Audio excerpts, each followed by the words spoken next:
voici aujourd'hui devant l'Université des Antilles qui nous accueille pour la 4e étape du Tour de France des 20 ans du FIPHFP en Martinique.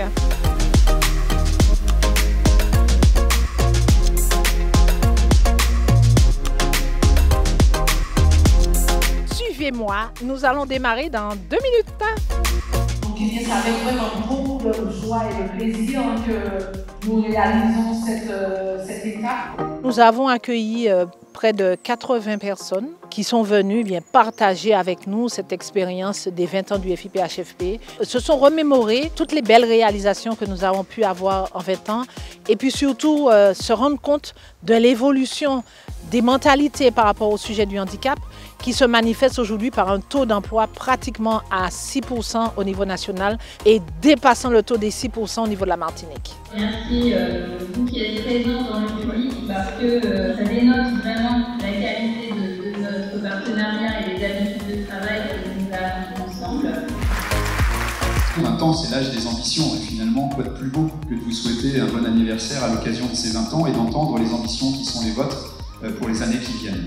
Une loi fondamentale, puisqu'en proposant d'accompagner l'ensemble des employeurs des 3 versants de la fonction publique dans leur politique de recrutement, de maintien dans l'emploi et d'accompagnement des parcours professionnels des personnes en situation de handicap, elle a posé les principes essentiels d'égalité, d'accessibilité universelle et de compensation du handicap, avec un objectif ambitieux qui est celui d'atteindre un taux d'emploi de 6% de la fonction publique. Et je voudrais dire qu'au-delà de cet objectif chiffré, c'est bien l'ambition de donner aux personnes en situation de handicap la place qui leur revient au titre de leur savoir, de leur savoir-faire et de leur savoir-être dans le monde du travail et plus particulièrement au service de l'intérêt général qui doit être relevé.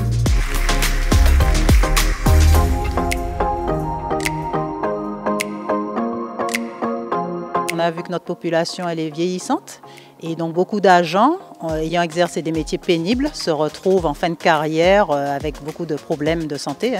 Et donc ces agents-là ont besoin d'être accompagnés parce que bien souvent ils sont en restriction sur leur poste et ils ne peuvent plus accomplir leur mission comme avant. Il a fallu les aider pour qu'ils puissent continuer à travailler malgré tout.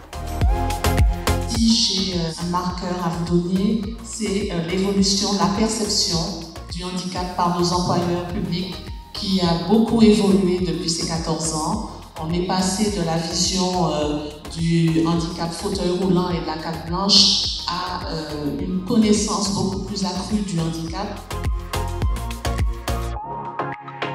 Parler du handicap n'est plus un sujet particulier, même si on aimerait en faire plus, mais toutes les actions que nous mettons en œuvre depuis plusieurs années avec Handipact, avec le FIP, sont des actions qui portent leurs fruits. Nous avons de plus en plus d'opérateurs, d'employeurs publics qui sont à nos côtés et nous avons des résultats probants aujourd'hui puisque la fonction publique globalement est à plus de 6% de taux d'emploi. L'enjeu, je pense, pour l'avenir, c'est d'arriver à mobiliser justement l'ensemble des personnes, à les sensibiliser aux enjeux, ce qui est déjà un progrès, et à les aider aussi à trouver des solutions, à s'accaparer tous les dispositifs qui existent, à savoir aussi s'orienter vers les bons partenaires qui sont eux-mêmes assez nombreux.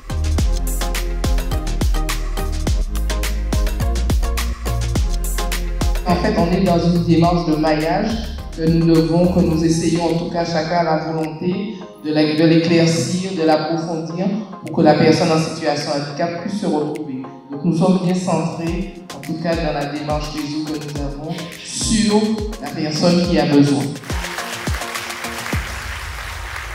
On a eu l'occasion dans un événement assez festif de récompenser des initiatives locales. Et ces initiatives inspirent elles-mêmes l'ensemble des participants à cette journée. On a hâte, on a à cœur de les diffuser également, donc au bilan, un événement extrêmement positif.